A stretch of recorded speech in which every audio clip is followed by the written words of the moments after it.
We now turn our attention to West Asia, specifically to Gaza, where nearly 2 million people are staring at starvation. And to make matters worse, the only remaining power line used to operate a desalination plant in Gaza that provides drinking water to about 500,000 people, that has also been cut by Israel, leaving Gazans in dire situation. Our next report telling you more.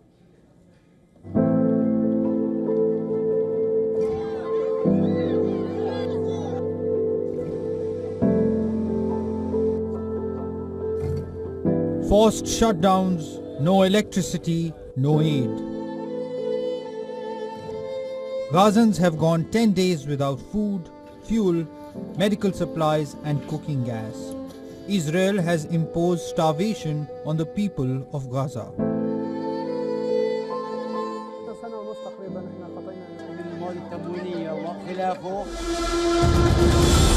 And now Houthis are responding with a new ultimatum: to lift a blockage of aid into Gaza within 4 days, or the group would resume its naval operations against Israel.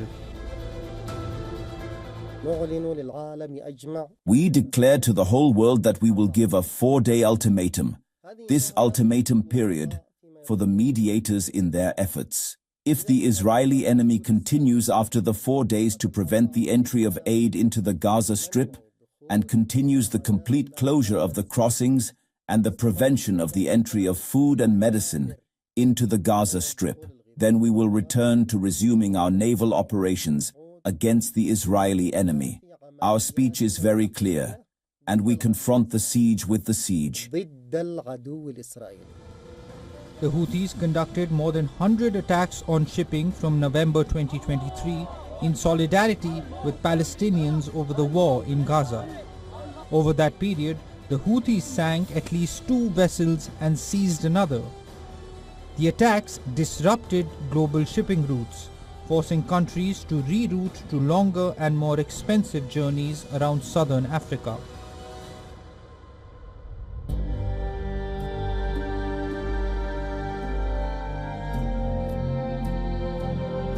In Gaza, millions are struggling without clean water and acute food shortages amidst the Israeli blockade.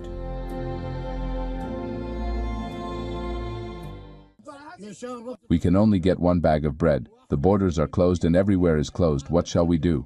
For every person only half a loaf of bread, half a pita bread. What shall I tell you? May God ease the situation on everyone. We're in a crisis. We can't do anything. I leave home at 600 and I return at 1300 for just 1 loaf of bread.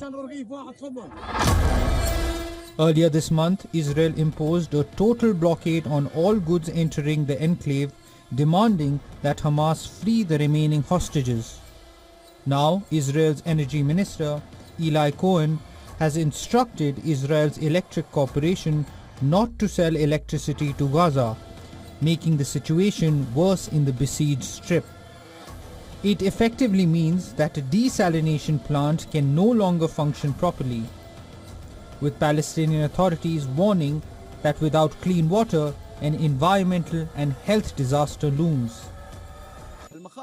The expected risks from stopping the desalination plant are, first, insufficient water reaching citizens, which leads to citizens relying on alternative means that may be contaminated water here or there. This threatens the spread of intestinal or skin diseases and reduced hygiene among citizens. Therefore, we expect that if the closure continues, God forbid, an environmental and health disaster will occur. The United Nations has called on Israel to lift its blockade on humanitarian aid to Gaza after 10 consecutive days of total supply cuts, with the UN Relief Agency chief warning that Gaza hunger's crisis could further deepen if Israeli blockade continues.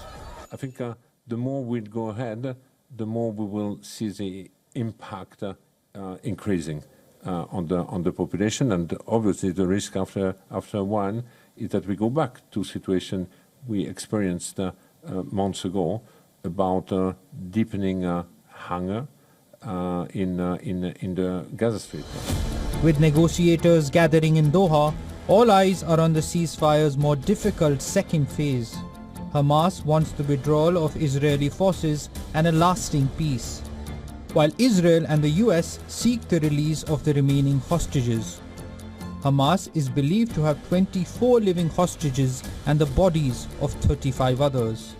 Bureau Report, WION World is One.